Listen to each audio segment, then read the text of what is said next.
ኦኬ እናመሰግናለን። ዛሬ ደግሞ ሶስት ዲጂት ቁጥሮችን በአባከስ መደመርና መቀነስ እናያለን። ስለዚህ ሶስት ዲጂቶችን ስንደምርና ስንቀንስ ግራ እጃችንን ሁለት ጊዜ ቀኝ እጃችንን ደግሞ አንድ ጊዜ እንጠቀማለን ማለት ነው። ስለዚህ ቀስ እያልኩ ሰራላችኋለሁ። እዚህ ጋር የሚታዩትን ጥያቄ እናንተ ደግሞ እጅን አጠቃቀም እንዴት እንደሆነ ትመለከቱኛላችሁ ማለት ነው። ከዚህ በኋላ ደግሞ በሚሰሩት ቪዲዮዎች ፍጥነታችንን እንጨምራለን።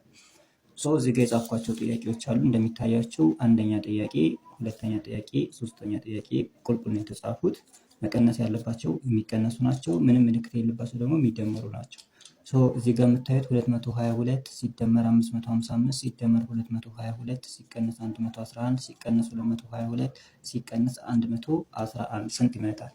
በቃላችሁ ሞክሩት። እኔ ደግሞ አሁን በአባከስ አሳያቸዋለሁ። የእጅን እንቅስቃሴ በደንብ ተመልከቱኝ። የመጀመሪያው 222 ነው። ተመልከቱ። 200 ይሄ ነው፣ 20 ይሄ ነው፣ 2 ይሄ ነው። በምንድን ነው የሰራሁት? ግራ ቀኝ ማለት ነው። ይሄ 222።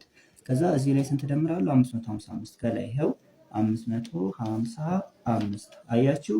ግራ ቀኝ፣ ግራ ቀኝ።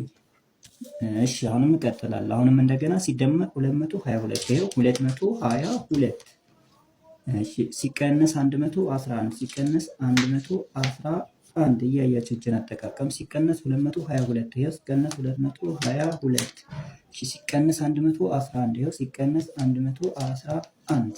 ስለዚህ አባከሳችን ላይ የቀረውን ቁጥር እናነባለን ማለት ነው። አባከሳችን ላይ የቀረው ቁጥር ደግሞ ይሄ ነው፣ 555 ነው ማለት ነው። ወደ ሁለተኛው ጥያቄ እንቀጥላለን።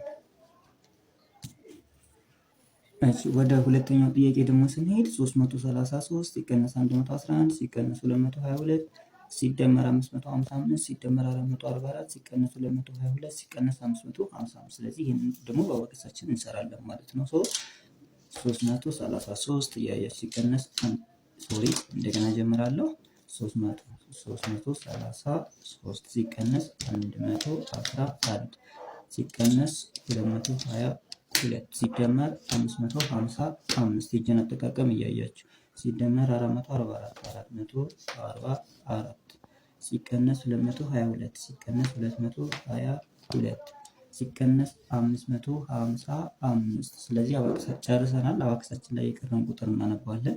አባከሳችን ላይ የቀረ ቁጥር ደግሞ 222 ነው ማለት። ስለዚህ የዚህኛው መልስ 222 ይመጣል ማለት ነው። እሺ እናመሰግናለን። አሁን የመጨረሻውን ጥያቄ አብረን እንሰራለን።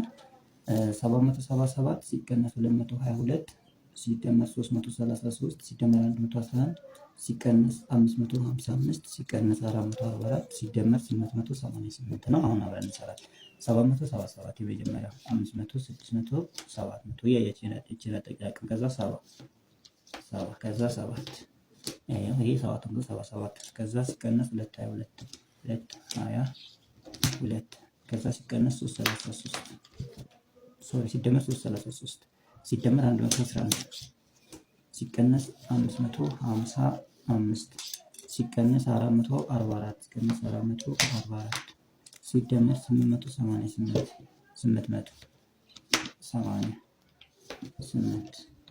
ስለዚህ መልሱ ጥያቄውን ጨርሰናል። መልሱ ይሄን ይመጣል ማለት ነው። እናንተ ቤታችሁ ቀስ እያላችሁ በደንብ ተለማመዱ። ከዚህ በኋላ ደግሞ በምንሰራው ጥያቄ ደግሞ በፍጥነት እንለማመዳለን ማለት ነው። አመሰግናለሁ።